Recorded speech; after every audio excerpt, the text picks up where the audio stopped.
Combination circuit আর হচ্ছে sequential circuit, sequential logic, combination logic, এই দুটো সম্বন্ধে আমি আগে বলেছিলাম। তো কম্বিনেশন লজিকটা এতদিন আমরা দেখলাম, আজকে দেখব সিকোয়েন্সিয়াল লজিক। এখানে সিকোয়েন্সিয়াল লজিক এবং কম্বিনেশন লজিকের ভিতরে একটা সম্পর্ক দেখানো হলো। কম্বিনেশন লজিকের ভিতরে আমরা জানি যে একটা ইনপুট দেওয়া থাকবে, সেই ইনপুটটার সঙ্গে সঙ্গে আউটপুটে চলে আসবে। কিন্তু যে সিকোয়েন্সিয়াল লজিক, যেটা এখানে মেমোরি এলিমেন্টটা হচ্ছে সিকোয়েন্সিয়াল লজিক, এই সিকোয়েন্সিয়াল লজিক এটার ভিতরে ঠিক ওইরকম ভাবে ইনপুট দেওয়ার সঙ্গে সঙ্গে আউটপুটে আসবে না। একটা ডিউরেশন পরে, 1 সেকেন্ড বা 2 সেকেন্ড ডিউরেশন পরে এই পাশে চলে আসবে। এটা আমার নির্দিষ্ট আমি বলে দেবো, আমি একজন ইউজার যে ডিজাইন করবে তার উপর নির্ভর করবে যে সে কত সেকেন্ড পরে যাবে। এটা তার উপর নির্ভর করে। তো এটা হচ্ছে মূল পার্থক্য, যে এখানে একটা নির্দিষ্ট সময় একটা সিগন্যাল, একটা ইনপুট দিলে আউটপুটে একটা সঙ্গে সঙ্গে চলে আসবে, কিন্তু এখানে একটা সিগন্যাল পাওয়ার পরে এই পাশে আউটপুটে আসবে। তো এই যে সিকোয়েন্সিয়াল সার্কিট, এটা দুই ধরনের, একটা হচ্ছে সিনক্রোনাস, একটা হচ্ছে অ্যাসিনক্রোনাস। সিনক্রোনাসটা এখানে যে মেমোরিগুলো এলিমেন্ট যেগুলো আছে সেগুলো চেঞ্জ হবে, তার যে সিগন্যালের কারণে এটা চেঞ্জ হবে, সেই সিগন্যালটা ডিসক্রিট ইনস্ট্যান্ট অফ টাইম, এটা নির্দিষ্ট পরপর এটা চেঞ্জ হতে থাকে। কিন্তু এখানে যে সিগন্যালগুলো আসবে, এইখানে ওই সিগন্যালগুলোটা একটা নির্দিষ্ট সময় পর পর না, যে কোনো সময় হতে পারে, অ্যাসিনক্রোনাস, এই জন্য অ্যাসিনক্রোনাস। তো সিনক্রোনাস এলিমেন্টে যখন আমরা ক্লক পাস দেব, অর্থাৎ একটা নির্দিষ্ট সময় একটা ক্লক পাস, যেটা যেমন 1 সেকেন্ড পর পর এরকমভাবে চেঞ্জ হয়, সিগন্যাল দিতে থাকে। তো এই ক্লক পাস যখন দেওয়া হবে তখন এটাকে বলে ক্লক সিকোয়েন্সিয়াল সার্কিট বলা হবে। আর যে মেমোরি এলিমেন্ট এই ক্লক সিকোয়েন্সিয়াল সার্কিটে ইউজ করা হবে, সেইগুলোকে বলা হয় ফ্লিপ ফ্লপ। ফ্লিপ ফ্লপ সম্বন্ধে তোমরা আগেই পড়ে আসছো, অনেকেই জানো কাজ কি, এটা অনেকে জানো। তো এখানে আমরা ওইটাই দেখবো যে ফ্লিপ ফ্লপ কিভাবে কাজ করে, কোথায় কোথায় এগুলোকে ব্যবহার করা হয়, এগুলো আমরা এখানে দেখব। তো ফ্লিপ ফ্লপটা কি, এখানে যে বাইনারি স্টেট যেটা চেঞ্জ হয়, সেটা একটা নির্দিষ্ট একটা সিগন্যালের পরে এটা চেঞ্জ হবে, যতক্ষণ না সিগন্যাল দেওয়া হবে ততক্ষণ পর্যন্ত এটা চেঞ্জ হবে না।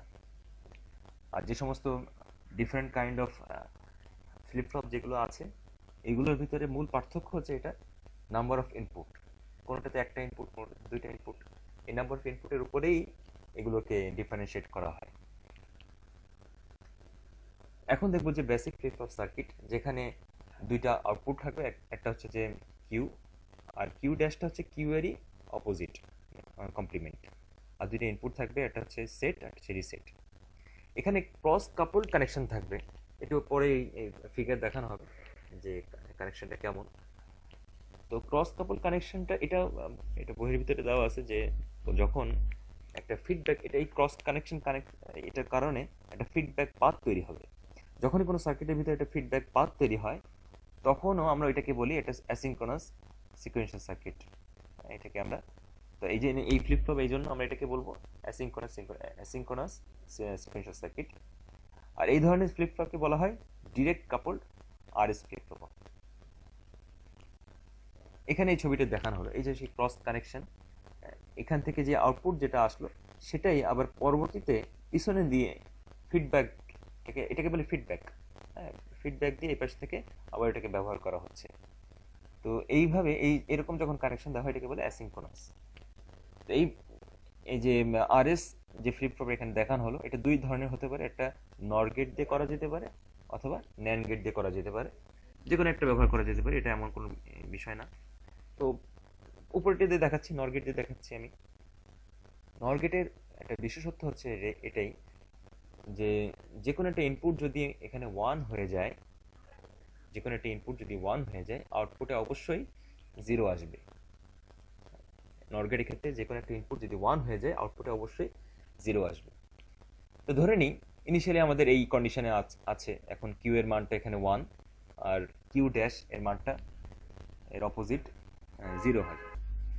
তো এখানে আমি দেখিয়ে দিলাম যে কিউ এর মানটা এখানে ওয়ান, আর কিউ ড্যাশের মানটা এখানে জিরো। এখন নতুন ইনপুট দিলাম আমরা, যে এই যে এখানে যে ইনপুট দেওয়া আছে, এই ইনপুট আমরা এখন দিলাম, এস এর মানটা আমরা এখন জিরো করে দিলাম। এস এর মানটা জিরো করার কারণে কি হবে, ঘটনা কি ঘটবে, এখান থেকে 1 আসছে, এখান থেকে এস এর মানটা 0 আর এখানে কিউ এর মানটা 1। তো আমি বললাম যে নর গেটের ক্ষেত্রে যে কোনো একটা ইনপুটের মান যদি 1 হয় তাহলে আউটপুটে 0 হয়ে যাবে, তাহলে এখানে আউটপুটটা আসবে 0, কিউ ড্যাশের মানটা 0 থাকবে। আর এখান থেকে কিউ ড্যাশের মানটা এখানে 0, আর এখান থেকে চলে গেল এইখানে 0, দুটোই 0। তো দুটোই যখন 0 হবে তখন কিউ এর মানটা এখানে 1 হবে, অর্থাৎ আউটপুটে এখানে 1 আসবে, তো এই জন্য কিউ এর মানটা 1 আসবে। তার মানে নো চেঞ্জ, কোনো চেঞ্জ হচ্ছে না। এখানে বলে দেওয়া হলো যে after s is equal to 1 আর ইকুয়াল টু 0, প্রথমে এস ইকুয়াল টু 1 এবং আর ইকুয়াল টু 0, এর পরবর্তী ঘটনা যদি আমি এরকম করি 0 0, এস এর মানটা এখানে 0 দিয়ে দিই, তখন কোনো চেঞ্জ হবে না, আগে যে মানটা ছিল সেই মানটাই থেকে যাবে। এখন দেখি নতুন আরেকটা, এখন তাহলে কি ঘটনা ঘটবে, এপাশ থেকে আসছে 0 আর এপাশ থেকে আসছে 1, তাহলে এই পাশ থেকে 1 এর কারণে এখানে অবশ্যই এটা কি হয়ে যাবে, 0 হয়ে যাবে, কিউ এর মানটা এখন 0 হয়ে যাবে। আর এপাশে এই 0 আর এপাশে 0 0 0 হওয়ার কারণে এখানে এখন কি হবে, 1 হবে। তাহলে এই যে এখানে যেটা দেখানো হলো এস এর মান 0 আর এর মান 1, তাহলে এই ক্ষেত্রে সবসময় দেখা যাবে যে কিউ এর মানটা 0 হয়ে যাচ্ছে, কিউ ড্যাশের মানটা 1 হয়ে যাচ্ছে। যতবারই এখন এই যাই হোক না কেন এই সবসময় এরকমই থাকতেছে। এই যে এখানে যদি 1 আসে তাহলে 1 1, এপাশে আসবে 0 আর এপাশে 0 0, তার মানে এপাশে 1, এখন আর চেঞ্জ হবে না। তাহলে এখানে 0 1 থাকার কারণে যখন আমি এস এর মানটা 0 করে দেবো আর এর মানটা 1 করে দেবো, তখন এখানে কিউ এর মানটা এই সবসময় 0 থাকতেছে, কিউ ড্যাশের মানটা সবসময় 1 থাকছে। এরপরে যে এখানে 0 ছিল আর এখানে 1, কিউ ড্যাশের মান 1, এখন যদি আমি আর এর মানটা আগে প্রথমে ছিল এখানে 1, এখন যদি 0 0 করে দিই, এই যে কলা এই যে রোটার জন্য 0 0 করে দিই, তাহলে কি হবে, এখান থেকে 0 আসছে, এখান থেকে 0, এস এর মানটা 0, তাহলে এই পাশে কি আসবে, 1 পাওয়া যাবে। আর এ পাশে 1 আর এ পাশে 0, এই 1 থাকার কারণে এখানে কি হবে, 0 হবে। অর্থাৎ এখানেও আগের মতো এখানে যেমন 0 0 কারণে কোনো চেঞ্জ হয়নি, এখানেও 0 0 কারণে কোনো চেঞ্জ হবে না, অর্থাৎ আগে যে স্টেটটা ছিল সেই স্টেটেই থেকে যাবে। তাহলে আমরা এখানে একটা জিনিস একটু খেয়াল করে দেখে বুঝতে পারলাম যে যখন 0 0 করে দেওয়া হচ্ছে, যখন এস এর মানটা আর এর মানটা 0 0 করে দেওয়া হবে, তখন কোনো চেঞ্জ হবে না, অর্থাৎ প্রিভিয়াস যে ভ্যালুটা থাকবে সেই ভ্যালুটাই রয়ে যাচ্ছে। আর একইভাবে এখানেও তাই, 0 0 কারণে এখানে যে প্রিভিয়াস যে ভ্যালুটা আছে সেই ভ্যালুটা এখানে রয়ে যাচ্ছে। কিন্তু যখন এস এর মানটা যখন 1 করে দেওয়া হবে তখন কিউ এর মানটা এখানে 1 হয়ে যাবে, আর যখন আর এর মানটাকে 1 করে দেওয়া হবে তখন কিউ এর মানটা 0 হয়ে যাবে। অর্থাৎ সেট রিসেট, সেট মানে হচ্ছে 1 হয়ে যাওয়া আর রিসেট মানে হচ্ছে 0 হয়ে যাওয়া। এইভাবে বোঝানো হলো যে সেটটাকে 1 করে দেওয়া আর রিসেটটাকে 0 করে দেওয়া। আর যখন দুটোই 0 1 1 হয়ে যাবে, দুটোই যখন এরকম 1 1 হয়ে যাবে, তখন আমরা ক্লিয়ারলি বলতে পারবো, যে বললাম নর গেটের ক্ষেত্রে যখন যে কোনো একটা ইনপুট 1 হয়ে যায় তখন এই পাশে কি হবে, আউটপুট এখানে সবসময় 1 আসবে।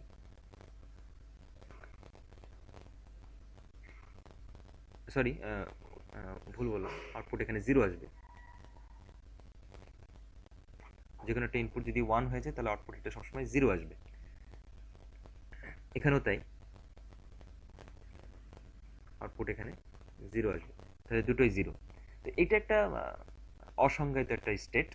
আমরা আগে বললাম যে কিউ স্টেটের যে যে মানটাতে হবে কিউ ড্যাশটা তার উল্টাটা হবে, এটা কমপ্লিমেন্ট। তো এই যে যেটা দেওয়া আছে, যে লাস্টে যেটা দেওয়া আছে, এই লাস্টে এটাকে একটা ইনডিটারমিনেন্ট একটা স্টেট বলা হয়।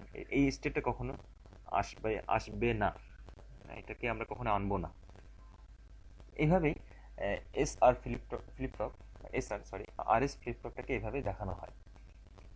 আবার একইভাবে দেখি, যদি এরপরে যদি এখানে 1 হয়ে যায়, আমরা যদি এটাকে আর এর মানটাকে 0 করে দিই, এস এর মানটাকে যদি 1 করে দিই, তাহলে সেক্ষেত্রে কি হবে? এই যে প্রথম যে কলামটা, যে রোটা যেটা আসলো, এই 1 এর কারণে এখানে 0 হয়ে যাবে, কিউ ড্যাশের মানটা 0 হবে। আর এখানে 0 0, এপাশেও আর এর মানও 0, এপাশ থেকে আসতেছে 0, তাহলে এখানে আমাদের এটা পাওয়া যাবে 1। তাহলে এই যে প্রথম যেটা আসলো সেটা 1। তাহলে এখানে প্রত্যেকটা জিনিসে দেখানো হলো যে কিভাবে জিনিসটা আসছে। তো আশা করি বুঝতে পেরেছো সবাই। এখানে ক্লক আর এস ফ্লিপ ফ্লপের ভিতরে আমরা একটা এক্সট্রা একটা ক্লক পালস, সিপি দিয়ে বোঝানো হচ্ছে ক্লক পালস। এই এস এবং আর কে আমরা ক্লক পালসেস দিয়ে এটাকে আমরা ইনপুট দিব। এর মানে হচ্ছে এটাই যে যখন এই সিপি এর মানটা যখন এখান থেকে 0 আসছে, এ তো একসময় কি হবে, 0 থাকবে, আবার 1 হবে, আবার 0 হবে, আবার 1 হবে, এটা হচ্ছে ক্লক পালস। তো যখন এখানে 0 আসবে, আমরা জানি ন্যান্ড গেটের ক্ষেত্রে কোনো একটা ইনপুট যদি 0 হয় তখন আউটপুটে অবশ্যই 1 আসবে। তো যখন 0 আসবে তখন এস এর মানটা তখন সে ইগনোর করবে। কেন ইগনোর করবে? যেহেতু এখানে 0 আসবে, তখন সে তো দেখবে না যে এস এর মানটা কি, সে তো সঙ্গে সঙ্গে বলে দেবে আউটপুট 1। তো এই জন্য যখন 0 আসবে তখন সে এস এর মানটাকে দেখছে না, আর এর মানটাকেও দেখছে না। কিন্তু যখন 1 আসবে তখন সে দেখবে যে এস এর মানটা কি, আর এর মানটা কি। তখন সে এস এবং আর এর মানটার উপরে নির্ভরশীল হবে, সেখান থেকে আউটপুট আসবে, সেই অনুযায়ী এপাশে কিউ এর মানটা চেঞ্জ হয়ে যাবে। এই জন্য এই ক্লক পাসটা দিয়ে এটাই বোঝানো হলো যে এস এবং আর তখন ক্লক পাসের উপরে অ্যাক্টিভ হবে, সুইচ সুইচ করবে। আমি যে একটু আগে যে কথা বলছিলাম যে স্টেট সুইচ হবে একটা সিগন্যালের মাধ্যমে, এই ক্লক পাসটা হচ্ছে সেই সিগন্যাল। এখানে এই একটা টেবিল দিয়ে দেখানো হলো যে ঘটনাগুলো কি ঘটবে যখন কিউ এর মানটা এখানে 0 আসবে। যখন এস এবং আর এর মান দুটোই মান যখন 0, তখন কোনো চেঞ্জ হবে না। এই কিউ টি প্লাস 1 এর মান হচ্ছে যে পরবর্তী যে টি, পরবর্তী যে স্টেটের যে ভ্যালু যেটা, সেটা চেঞ্জ কখন হবে, কীভাবে হবে সেটা দেখানো হচ্ছে। প্রথমে ইনিশিয়ালি প্রিভিয়াস যদি কিউ এর মানটা এখানে 0 থাকে, পরবর্তীতে একটা ক্লক পালস পরে, অর্থাৎ একটা ক্লক পালস পরে পরে মানে হচ্ছে যে যখন 0 থেকে 1 আসবে। ক্লক পালসটার মানটা যখন প্রথমে 0 ছিল, এরপরে 1 আসবে, 1 থেকে 0 গেলেতে চেঞ্জ হবে না। আবার যখন 0 থেকে 1 হবে, ক্লক পালসের মানটা আবার যখন 0 থেকে 1 হবে, তখন এটা চেঞ্জ হবে। সেই স্টেটের কথা বলা হচ্ছে। যখন চেঞ্জ হবে তখন কিভাবে চেঞ্জ হবে, চেঞ্জ হবে কি হবে না। এস এর মানটা আর এর মানটা যদি 0 0 থাকে তখন কোনো চেঞ্জ হবে না। এস এর মানটা 0, আর এর মানটা 1, তার মানে হচ্ছে যে এটা রিসেট। রিসেট হলে কি হবে, সেটাকে 0 করে দিবে।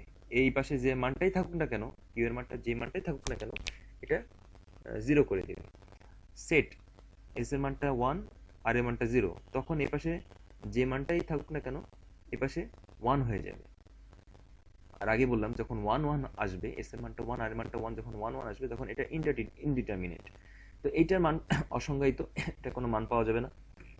আবার একইভাবে যখন এখানে কিউ এর মানটা 1 কিন্তু এস এর মানটা 0, আর এর মানটা 0, তখন এটা কি হবে, কোনো চেঞ্জ হবে না। এই 1টাই এপাশে পরবর্তীতে পাওয়া যাবে।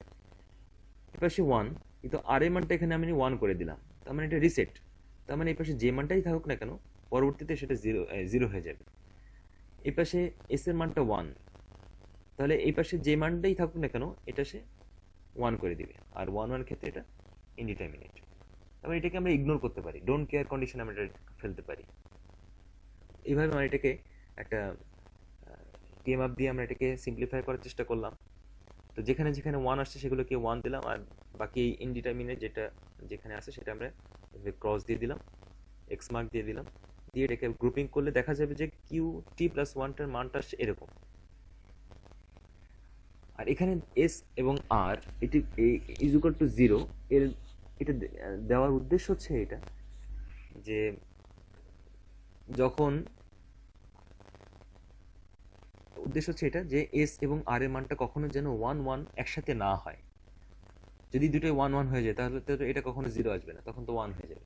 তো এটার উদ্দেশ্য হচ্ছে এটা যে এই এস এবং আর এর মানটা কখনো যেন একই সাথে 1 1 না হয়। তো এটাকে এটা এভাবে ব্লক ডায়াগ্রাম দিয়ে দেখানো হয়। এই পুরো সার্কিটটাকেই এই ব্লক ডায়াগ্রাম দিয়ে বোঝানো হয়। এবার দেখবো যে D flip flop. D flip flip ফ্লপটা হচ্ছে যে এখানে একটা ইনপুট আসবে, আগে ছিল এস এবং আর দুইটা ইনপুট, এখানে একটা ইনপুট ডি, এই ডিটা ডিরেক্টলি এখানে চলে যাবে, আর এই এর আগে যেখানে ছিল এখানে আর, এখানে ছিল এস, এখানে আর, তো এইখানে একটু চেঞ্জ, ডি এর মানটাকে নেগেটিভ করে অর্থাৎ কমপ্লিমেন্ট করে এই পরবর্তীতে যেটা আছে সেটা আমরা ইনপুট হিসেবে দিয়ে দেবো। একই রকমই কাজ করবে, একই রকমই কাজ করবে। এখানে দেখে বোঝানো হলো যে এখানে যদি জিরো থাকে, ডি এর মানটা যদি জিরো হয় তাহলে কোনো চেঞ্জ হচ্ছে না, কিউ এর মানটা যা আছে তাই। যখন ডি এর মানটা ওয়ান হয়ে যাবে তখন এটাকে ওয়ান করে দিবে, তখন এটাকে ওয়ান করে দিবে। আবার যখন এটাকে এই ডি এর মানটা যদি জিরো হয়ে যায় তাহলে সেটা জিরো করে দিবে, ডি এর মানটা যদি ওয়ান হয়ে যায় তাহলে সেটাকে ওয়ান করে দিবে। এই পাশে ইনপুট কি আছে সেটা সে দেখবে না, এই পাশে ইনপুট কি আছে সেটা দেখবে না, ডিরেক্টলি এই পাশে জিরো হয়ে যাবে, জিরো করার জন্য পাশে জিরো হয়ে যাবে, এই পাশে ওয়ান হওয়ার কারণে এই পাশে ওয়ান হয়ে যাবে। তাহলে এইভাবে আমরা এটাকেও সিম্পলিফাই করলাম। তাহলে দেখা যাচ্ছে যে কিউ টি প্লাস ওয়ান পরবর্তী যে মানটা আসবে সেটা ডি এর মানটার উপরেই নির্ভর করবে, পুরোপুরি ডি এর মানটা, এখানে কিউ এর সাথে কোনো রিলেশন নাই।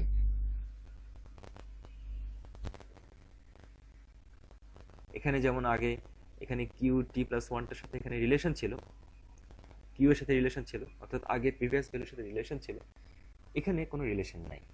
আর এটা হচ্ছে তার ব্লক ডায়াগ্রাম। এবার দেখব J K flip flop. J K flip ফ্লপের যে সার্কিটটা দেওয়া আছে এটা এত বেশি ইম্পর্টেন্ট না, এখানে এত কিছু বোঝার প্রয়োজন নেই, শুধুমাত্র বুঝতে হবে যেটা সেটা হচ্ছে এই টেবিলটা, এটাই বেশি ইম্পর্টেন্ট। পরীক্ষা যদি আসে তো এই সার্কিট টার্কিট এরকমভাবে এত দেখানোর প্রয়োজন নেই, যদি দেখাতে পারে তো ভালো, না দেখালে কোনো অসুবিধা নেই, কিন্তু মেইন যে জিনিসটা দেখাতে হবে সেটা হচ্ছে এটাই, জে কে এর মান দুটো যদি জিরো হয় তাহলে কিউ এর মানটা যা আছে তাই পরবর্তীতে কিউ টি প্লাস ওয়ান সেটাই আসবে, অর্থাৎ previous Q R next Q, previous যে মানটা পরবর্তীতে সেই মানটা আসবে, কোনো চেঞ্জ হবে না। যখন জে এর মানটা জিরো, কে এর মানটা ওয়ান, তখন কি হবে, এটা জিরো হয়ে যাবে, প্রিভিয়াস মান যাই থাকুক না কেন এটা জিরো হয়ে যাবে। যেমন নিচে আরেকটা দেখি, এই যে জে এর মানটা জিরো, কে এর মান ওয়ান, এখানে প্রিভিয়াস মানটা ছিল ওয়ান কিন্তু এখানে জিরো হয়ে গেল, তার মানে সে প্রিভিয়াস মানটার উপর সে দেখবে না প্রিভিয়াস মানটা কি ছিল, সে সঙ্গে সঙ্গে এটাকে জিরো করে দিবে।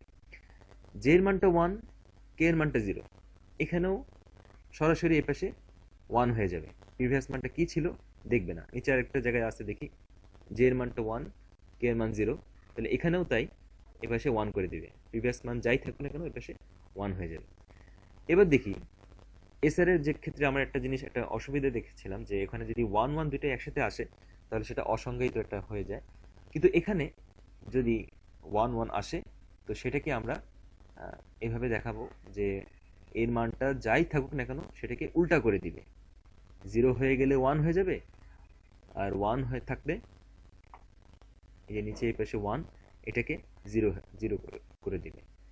তাহলে এইভাবে বোঝানো হলো যদি জিরো জিরো হয়, জে কে এর মানটা যদি জিরো জিরো হয় তাহলে কোনো চেঞ্জ হবে না, জিরো ওয়ান হলে জিরো করে দিবে, ওয়ান জিরো হলে ওয়ান করে দিবে, আর ওয়ান ওয়ান হলে যে প্রিভিয়াস যে মানটা আসলে সেটাকে অপোজিট কমপ্লিমেন্ট করে দিবে। এইটার ক্ষেত্রে আমরা এইভাবেও এটা কে ম্যাপ দিয়ে এটাকে সিম্পলিফাই করতে পারি। তো দেখানো হলো এইভাবে, এখানেও এই যে আউটপুট যেটা আসবে কিউ টি প্লাস ওয়ান, এটা প্রিভিয়াস কিউ এর উপর এটা নির্ভরশীল। টি ফ্লিপ ফ্লপটা আরো অনেক বেশি সিম্পল, ডি এর মতোই অনেকটা। এটাকে বোঝানো হলো এইভাবে, যদি টি এর মানটা যদি জিরো থাকে, টি মান হচ্ছে টগল, এই টি এর মানেটা হচ্ছে টগল, টি যদি জিরো থাকে তাহলে কোনো টগল কিছু করবে না, অর্থাৎ যা আছে তাই। টি এর মানটা যদি ওয়ান থাকে তাহলে টগল করে দিবে, যে মানটা আসবে তার উল্টা করে দিবে। আরো একবার দেখি, এই যে এখানে এখানে ওয়ান আছে, প্রিভিয়াস মানটা এখানে ওয়ান কিন্তু টি এর মানটা এখানে জিরো, তার মানে এই এটাকে কোনো চেঞ্জ করবে না, যা আছে তাই। কিন্তু এই পাশে ওয়ান, টি এর মানটা ওয়ান, তো তখন এটা কি হয়ে যাবে, এই পাশে মানটাকে উল্টা করে দিবে। এটার ক্ষেত্রে আমরা এভাবে সিম্পলিফাই করতে পারি। তো এই হচ্ছে আমাদের বিভিন্ন ধরনের ফ্লিপ ফ্লপ আমরা দেখলাম। এইগুলো বিভিন্ন সময় বিভিন্ন কাজে লাগতে পারে। আহ, এটা এরকমও অনেক সময় আসে যে জেকে ফ্লিপ ফ্লপ দিয়ে করা আছে একটা সার্কিট, তো এটার ক্ষেত্রে টি ফ্লিপ ফ্লপ দিয়ে কি হবে, এটা অনেক বেশি কঠিন হয়ে যায়। তবে এটা আমি বোঝানোর জন্য বললাম যে যে কোনো সার্কিটই আমরা যে কোনো ফ্লিপ ফ্লপ ব্যবহার করে করতে পারি।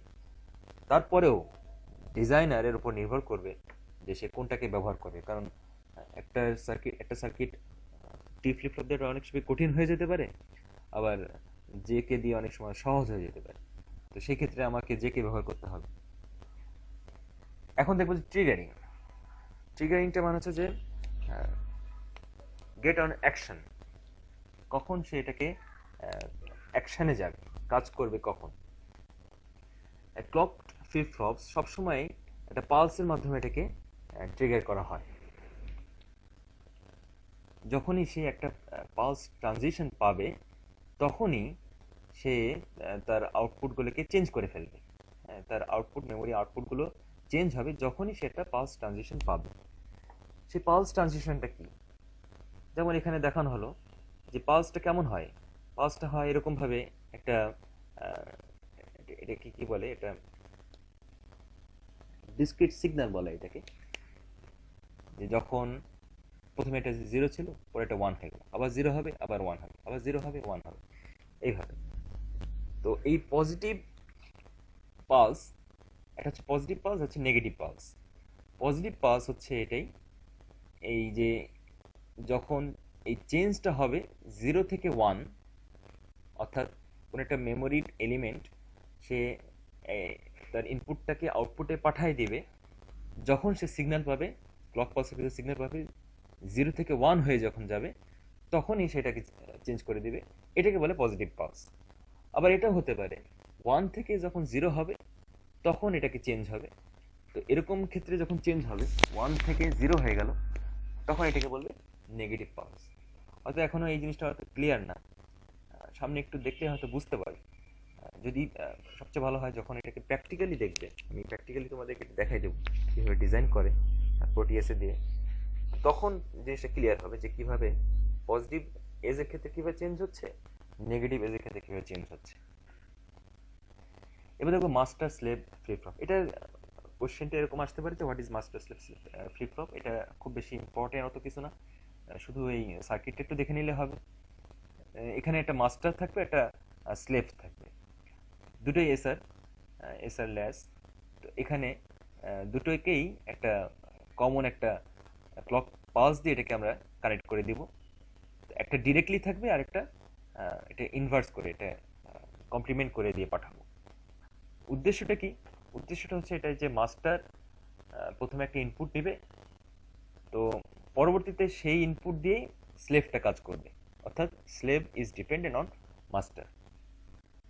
একটু আগে বললাম যে একটা এসআর ল্যাস অথবা একটা ফ্লিপ ফ্লপ এটা চেঞ্জ হবে কখন, এটা চেঞ্জ হবে যখন একটা সিগন্যাল পাবে, একটা পজিটিভ এজ অথবা নেগেটিভ এজ যখন পাবে তখন এটা এটা চেঞ্জ হবে।